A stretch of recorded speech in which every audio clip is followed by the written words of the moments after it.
শীত সবার জন্য উপভোগের নয়, কারোর জন্য কষ্টেরও হতে পারে। যখন আমাদের বিলাসবহুল, আরামদায়ক ও সজ্জিত উষ্ণ ঘর ও বিছানা পেয়েও ঘুম আসে না, ঠিক তখনই আশ্রয়হীন দুখু মিয়া, ঘরহীন সালাম চাচা ও মা বাবা শূন্য রাস্তার সেই রহমান নামের ছোট ছেলেটার কিভাবে আসে এত ঘুম? আমরা আছি রাজশাহী রেলওয়ে স্টেশনের পাশে। এখন রাত 2:04। রাস্তার পাশের দূরপাল্লার বাস চলতেছে, অথচ রাস্তার পাশে হাজারো মানুষ মনের ছলে ঘুমাচ্ছে। তার জন্যই তো চার্লি চ্যাপলিন বলেছিলেন যে ঘুমের ঘরেই তার মৃত্যু হোক। যাই হোক, আজ বৃহস্পতিবারের রাত, এই রাত ঘুমের রাত, বলতে পারি আপনার ঘুমের এক রাত। আপনারা এখানে যাদেরকে দেখছেন, মূলত কম্বলই তাদের সম্বল। বাবা, একটি মাত্র কম্বল দে। যে বা যাহারা এখানে শুয়ে আছে, তারা মূলত ঘুমের জন্য কোনো ওষুধ সেবন করেনি। সালটা 1965। র্যান্ডি গার্ডনার একটানা 11 দিন জেগে থেকে বিশ্ব রেকর্ড গড়েছিলেন। আমরা মূলত তার চেয়ে কোনো দিক থেকেও কম না, কারণ আমরা চাইলেও আমাদের ঘুম আসে না।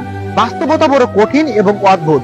জীবনের প্রতিটা মুহূর্তে আমাদের পরিস্থিতির সম্মুখীন হই, যা আমাদেরকে চ্যালেঞ্জ করে, পাশাপাশি আমাদেরকে সুখ থেকে দূরে ঠেলে দেয়। আমি কেন বললাম বাস্তবতা বড় কঠিন এবং অদ্ভুত জানেন কি?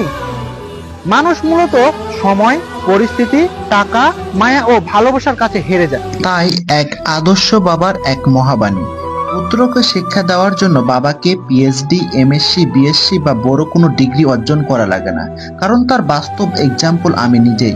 যখন আমি ছোট ছিলাম, তখন বাবা বলেছিল যে কখনো এই 3টি বিষয় ছেড়ে দেবে না: ভালো খাবার খাবে, ভালো বিছানায় ঘুমাবে, ভালো ঘরে বসবাস করবে। তখন আমি বলেছিলাম, বাবা, এই জন্য তো অনেক টাকা পয়সার প্রয়োজন না বাবা।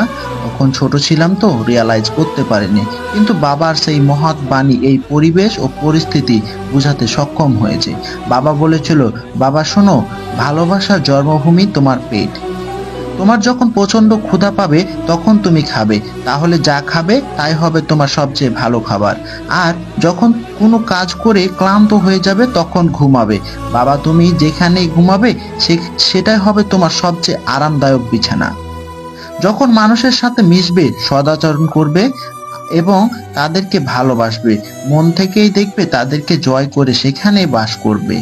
আর এটাই হবে তোমার কাছে সবচেয়ে সুখ ও শান্তির ঘর। বাবা, আমি অনেক অনেক কৃতজ্ঞ। তোমার সেই বাণীর মর্ম তখন না বুঝলেও আজ বুঝতে শিখেছি বাবা। আই লাভ ইউ বাবা।